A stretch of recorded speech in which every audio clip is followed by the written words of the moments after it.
નમસ્કાર ખેડૂત મિત્રો, હું રમેશ રાઠોડ, વિષય નિષ્ણાત પાક સંરક્ષણ કૃષિ વિજ્ઞાન કેન્દ્ર ગીર સોમનાથ. ખેડૂત મિત્રો, આજના કાર્યક્રમની અંદર આપ સર્વે મિત્રોનું હાર્દિક સ્વાગત છે.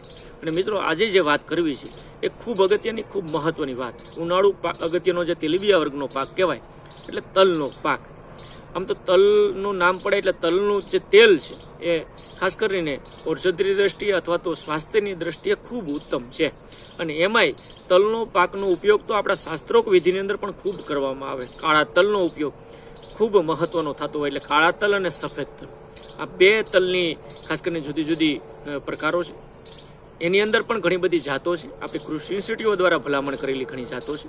તો આજે મારે આ વિડીયોની અંદર સવિસ્તારથી તલની જે મુખ્ય જાતો છે એમાં સફેદ તલ અને કાળા તલ, એ જાતોના ગુણધર્મો, ક્યારે જાત ક્યાંથી રિલીઝ થઈ, એના ગુણધર્મો શું છે, કેટલું ઉત્પાદનની ક્ષમતા ધરાવે, કઈ જાતો તમારે સિલેક્ટ કરવી જોઈએ, બિયારણ ક્યાંથી ઉપલબ્ધ થાય, અને ખાસ એને બિયારણનો દર કેટલો હોય ને બીજ માવજત કઈ રીતના આપવી જોઈએ. આ જે અગત્યનો અને મહત્વનો મુદ્દો ઉનાળુ પાકની અંદર તલની અંદર હોય.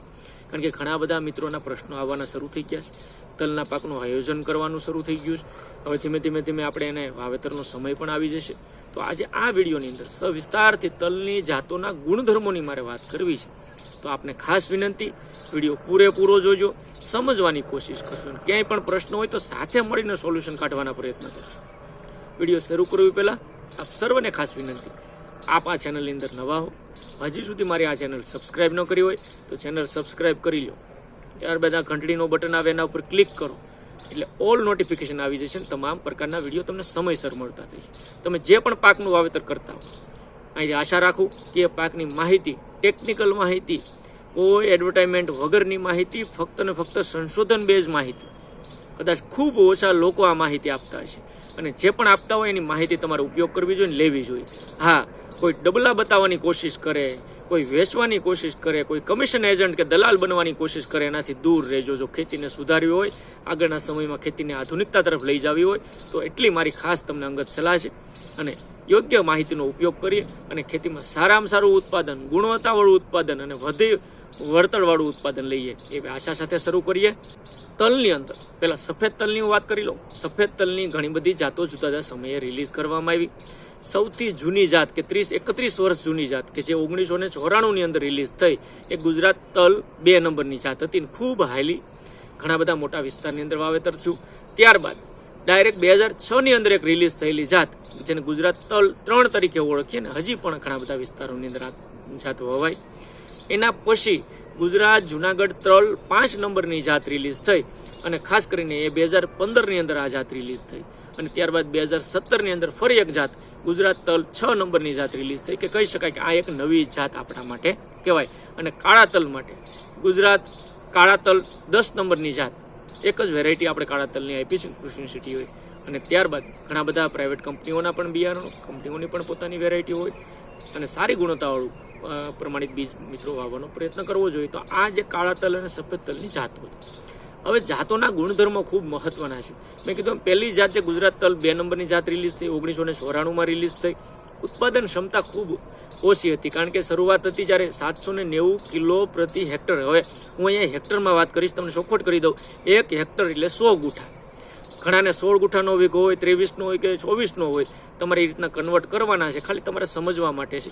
100 ગુઠાની અંદર 790 કિલો ઓછામાં ઓછું ઉત્પાદન આપવાની ક્ષમતા ધરાવતી આ 2 નંબરની જાત હતી. અને વધુમાં વધુ ઉત્પાદન ક્ષમતા એની 1950 કિલો પ્રતિ હેક્ટરે આ જાત ઉત્પાદન આપવાની ક્ષમતા ધરાવતી હતી. એના સફેદ દાણા, રૂવાટીવાળો છોડ છે, એના બેઢા જે સક્રાકારે ખાસ કરીને એની અંદર આવતા હોય. અને આ જાત બહુ જૂની જાત છે. મેં કીધું 1994માં રિલીઝ થઈ, એટલે લગભગ 31-32 વર્ષ જેટલી જૂની જાત છે. એટલા માટે આપણે એની ભલામણ અત્યારે કરતા નથી. એના પછી બીજી જે જાત મહત્વની આવી, ગુજરાત તલ 3 નંબરની જાત, GT 3 તરીકે ઓળખાતી આ જાત 2006ની અંદર રિલીઝ થઈ. સરેરાશ એની ઉત્પાદન ક્ષમતા 729 કિલો પ્રતિ હેક્ટર હતી, અને મહત્તમ ઉત્પાદન ક્ષમતા 1600 કિલો પ્રતિ હેક્ટર છે. ખાસ કરીને આ પણ સફેદ દાણાવાળી જાત છે, અને આ દાણાની સાઈઝ મોટા દાણાવાળી જાત છે. એટલે આ જાત પણ ખૂબ અનુકૂળ આપણા વિસ્તારની અંદર ખાસ કરીને આવતી હોય. એના લાંબા અને પોળા બેઠા, ખાસ કરીને એની અંદર બેઠાની જે સાઈઝ છે લાંબી અને પોળી બેઠા હોય, એટલે ઉત્પાદન પણ સારું આપે છે. ખાસ કરીને બેઠા એકાંતરે આવે છે, એક મૂકીને એક જેને કહેવાય ને કે એ રીતના આવતા હોય અને એની અંદર ડાળીઓ ફૂટે છે. એટલે ઘણી વખત ઘણા ખેડૂત મિત્રો પૂછતા હોય તો 3 નંબરની જાત છે એની ફૂટ થાય એટલે ડાળીઓ ફૂટવાવાળી આ ડાળીઓવાળી જાત છે, ખોટિયા જાત નથી. ત્યારબાદ ત્રીજી જે વેરાયટી રિલીઝ થઈ ખાસ કરીને 2015ની અંદર રિલીઝ થઈ અને ગુજરાત, જુનાગઢ, તલ 5 નંબરની એટલે કે ખાસ કરીને GJT ગુજરાત, જુનાગઢ, તલ 5 નંબરની જાત 2015માં રિલીઝ થઈ. સરેરાશ 1241 કિલો પ્રતિ હેક્ટર એની ઉત્પાદન ક્ષમતા છે. વધુમાં વધુ 2344 કિલો ખૂબ સારી જાત છે મારી દ્રષ્ટિએ.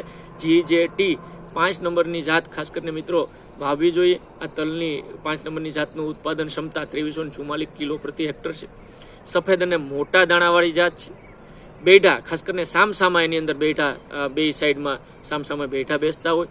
આ પણ ડાળીઓ ફૂટે છે આની અંદર પણ એટલે ડાળીઓવાળી જાત છે. અને ઉનાળા માટે અહીંયા જે આપણે વાત કરી છે જેની ઉનાળુ ઋતુના તલની, તો ઉનાળા માટેની આ બેસ્ટ જાત છે. એટલે GJT 5 નંબરની જાત એનું વેચાણ કૃષિ યુનિવર્સિટીઓ દ્વારા થતું હોય, નિગમ દ્વારા થતું હોય, બીજ નિગમની અંદર થતું હોય. ઘણી બધી પ્રાઇવેટ કંપનીઓ પણ આ તલની જાતને વેચાણમાં કરતી હોય. સારું પાકા બિલ સાથે પ્રમાણિત બિયારણ લઈ અને મિત્રો વાવશો તો આ GJT 5 નંબરની જાત પણ ખૂબ સારી ઉનાળા માટે કહી શકાય. અને એના પછી લેટેસ્ટ જાત છેલ્લે રિલીઝ થયેલી જાત ગુજરાત તલ 6 નંબરની જાત એટલે કે GT6 તરીકે ઓળખાતી આ જાત ખાસ કરીને 2017ની અંદર આ જાત રિલીઝ કરવામાં આવી. સરેરાશ 1010 કિલો પ્રતિ હેક્ટર એનું ઉત્પાદન ક્ષમતા સરેરાશ છે. વધુમાં વધુ 1611 કિલો પ્રતિ હેક્ટર ઉત્પાદન આપવાની ક્ષમતા ધરાવતી આ જાત છે. ગુજરાતના રાજ્ય માટે ખાસ કરીને ચોમાસા માટે અને સૌરાષ્ટ્ર માટે ઉનાળા માટે આ જાત ભલામણ કરવામાં આવેલ. આખા ગુજરાતમાં જો વાવેતર હોય તો ચોમાસાની અંદર પણ GT6 વવાય, પણ સૌરાષ્ટ્રનો પર્ટિક્યુલર જે વિસ્તાર છે એની અંદર ખાસ કરીને ઉનાળા માટે પણ આ જાતની ભલામણ આપણે મિત્રો કરી છે.